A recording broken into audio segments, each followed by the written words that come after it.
Mbote, kombo na ngai Maman Germaine Tamponi. Nazali moko ya lisanga ya bandeko bisika tozali kosala na L International Business. Na L International Business tozali na cadre ya voyage. Et voyage na biso na koki ko préciser c'est uniquement pour na ba études universitaires. Tozali na partenariat na université ya Chypre ni ya Rest University. Et tozali susu na fret oyo mutu akokozala na biloko na ye akoki kotinda ona mutu alingi kokende na Chypre akende kosala étude na ye. Tozana na 3 niveaux. Mutako kende po asala gradué à licence, ako kende po asala master, et akoki ko kende po asala doctorat.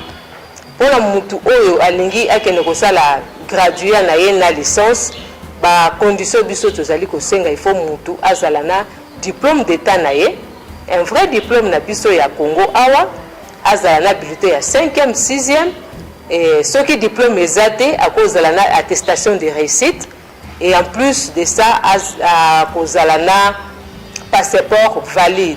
Pour na ba oyo balingi ba kende kosala master, à kozalana diplôme na ye d'état, à kozalana diplôme à gradué, à kozalana diplôme à licence, na ba relevé des cotes. Na mutu ni kosala doctorat, à kozalana diplôme na ye ya master, ya licence, ya gradué, na ba relevé des cotes. Pona oyo etali ba frais neti mutu oyo alingi a voyager pour na étude na ye na biso awa to sengaka $3,500.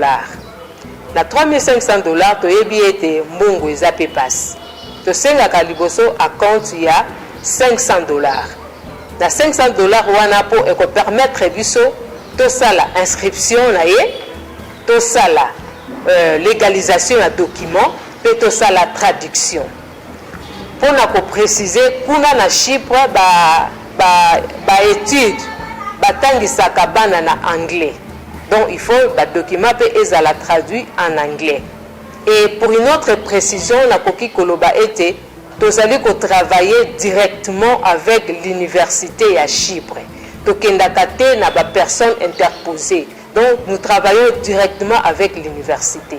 Ce qui ont mis les $500 wana pona au biso to sala l'inscription, légalisation, la traduction à document.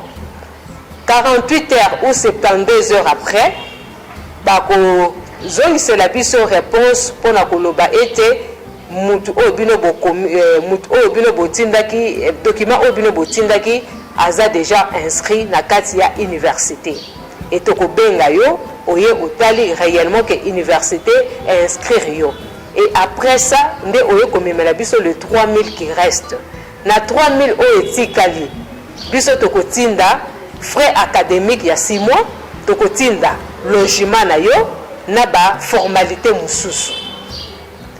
Et tant biso tozo tinda ba biloko wana mutu pe ozo komilengele déjà pour na voyage puisque na kati ya mbongo biso tosengi billet ezate billet étudiant ye moko akobanda koluka billet na ye pour na voyage. Siko na tangu ekokoma pour na voyage avantage na biso ezani avantage na biso eza okokende na ambassade moko te kaka na réponse ya université na passeport na yo vierge yango kokangisa po okende nango na Chypre.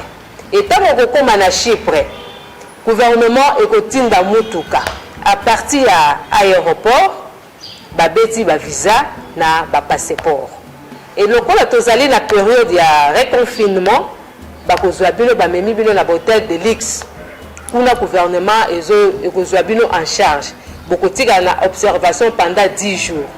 Et après 10 jours ceux qui osent présenter signe la coronavirus, à ce moment-là, ils ont mis na université. Pour le makambu ya voyage, je crois que l'Ingi peut travailler en partenariat avec l'agence de voyage où ils ont na Chypre. Total ndenge nini à mesure du possible bakoki tokoki kosolola po ete billet ezala na mwasi. Mais toyebi ete mbongo ya billet ekoleka oyo ya ba démarche te. Mbongo ya billet ekozala na mwasi. Soki pe olingi koki kosala réservation na yo un mois avant, soit toyebi pa na biso na nzela na biso pe tokosunga yo po ozwa billet na yo na prix ya malamu.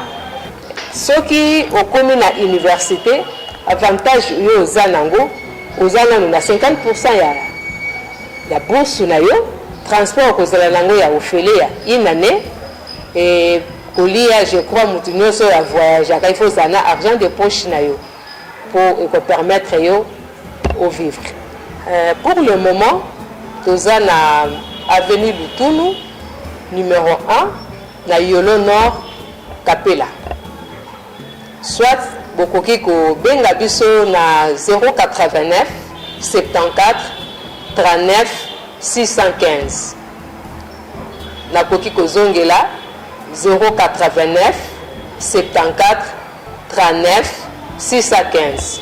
To bengi bino boya toza la vision pe ya mokonzi ya mboka, puisque mboka na biso pe sengeli ekende liboso soki bato bazokende kotanga na étranger e mayele wana baye nango na mboka tokotonga mboka elongo ba porte na biso eza kofungola to bengi bino boye malamu.